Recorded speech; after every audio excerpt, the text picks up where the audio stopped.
Bir gün kaç saniyedir? A. 86.000, B. 88.600, C.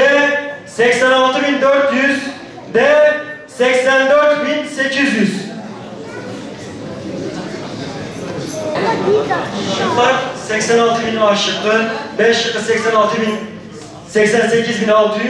C şıkkı 86.400, D şıkkı 84.800. Süre bitti. Doğru cevapları kaldırın. C şıkkı 86.400. Aşağıdakilerden hangisi Hazreti Muhammed sallallahu aleyhi ve sellemin hem amcası hem de süt kardeşidir? A. Ebu Talib, B. Hazreti Hamza, C. Hazreti Abbas, D. Ebu Leheb.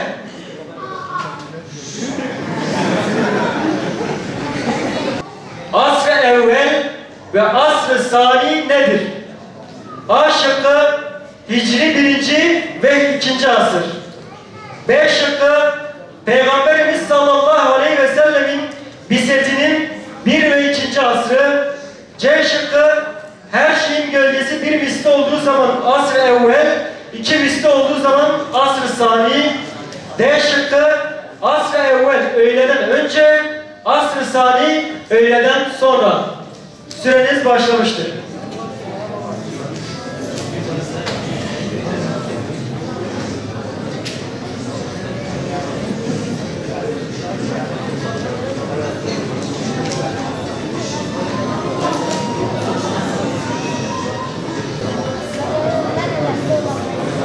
Süreniz sona ermiştir. Cevapları kaldıralım. Doğru cevap C şıkkıydı. Her şeyin gölgesi bir misli olduğu zaman asr-ı evvel, 2 misli olduğu zaman asr-ı sani. Birecik yanlış yaptı. Eyüpiye yanlış, Haliliye yanlış, Karaköprü yanlış. Kısacası bütün ilçelerimiz yanlış yaptı. Ey dünyadan habersiz kal, bedenler ruh darılır mı? Birçok bilek bir olsa da bir büküşte kırılır mı? Karanlığın kollarına özgürlükten sorulur mu?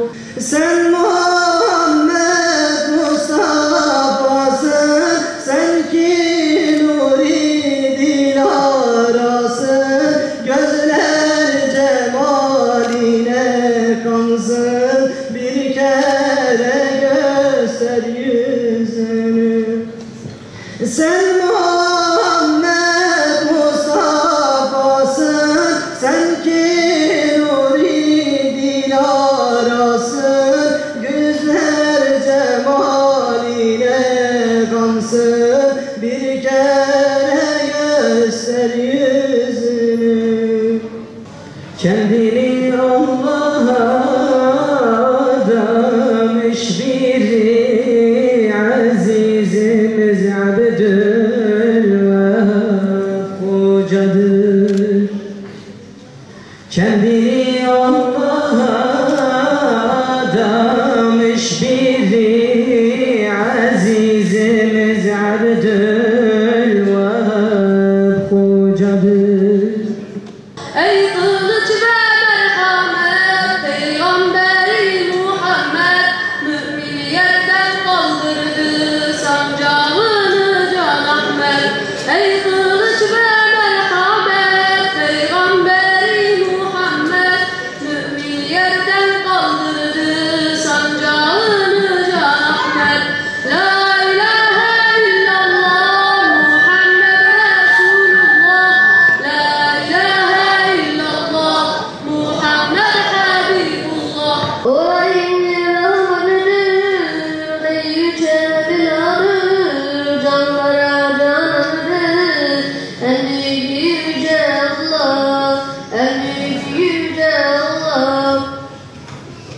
O göklerin sahibi, gönüllerin habibi, o göklerin sahibi, O göklerin tabibi en büyük yüce Allah. Ya Rabbi bizleri de kalbi kervana, kurban kabul et bu canı yoluna. Bir can belki keşke bizimlece can, olaydı vereydik hiç usanmadan, olaydı vereydik hiç usanmadan. Aslında herkes birinci olmuştur. Sadece yarışmacılar değil, bu çalışmanın hazırlığında emeği geçen bütün kardeşlerimiz kazanmıştır. Buraya izlemeye gelen, dinlemeye gelen kardeşlerimizin hepsi de kazanmıştır. Yani kısacası hepimiz kazançlı çıktık. Kaybeden kimse yok. Genç kardeşlerimize ben kısa birkaç tavsiyede bulunmak isterim. Değerli arkadaşlar, genelde yarışmaya katılan arkadaşların hepsi öğrenci olan kardeşlerimiz genelde. Okumayan da daha yeni mezun olmuştur, yeni bitirmiştir. Yani onlar da öğrenci sayılırlar. Hepsi genç. Bilirsiniz ki dünya ülkeleri herkes şu hedefi gerçekleştirmek ister. İster sadece. Çünkü birçok ülke gerçekleştirememiştir. Niye? Şunu ister ülkeler. Evet, ekonomik kalkınmanın çok iyi olmasını isterler, bilimde ilerlemek isterler, kültürel donanımın iyi olmasını isterler. Ama onun öncesi bütün dünya ülkeleri herkes şunu ister. Der ki genç nüfus oranımız yüksek olsun. Yani gençlerimiz hep var olsun. Genç nüfus oranı yüksek ise o ülke geleceğinden biraz daha emin olur kendince. Geleceği biraz daha garanti almış gibi olur. Niye? Yaşlı nüfusla çok ileriye götüremezsiniz ülkeyi. Niye? Haliyle yaşlı nüfusu. Yaşlı emeklidir. Üretemez, çalışamaz. Değil mi? Ama gençler çalışır, gençler üretir. Bir ülkeye en büyük katma değeri gençler sağlar. Doğru mu? Doğrudur. Ülkenin gelişimi için.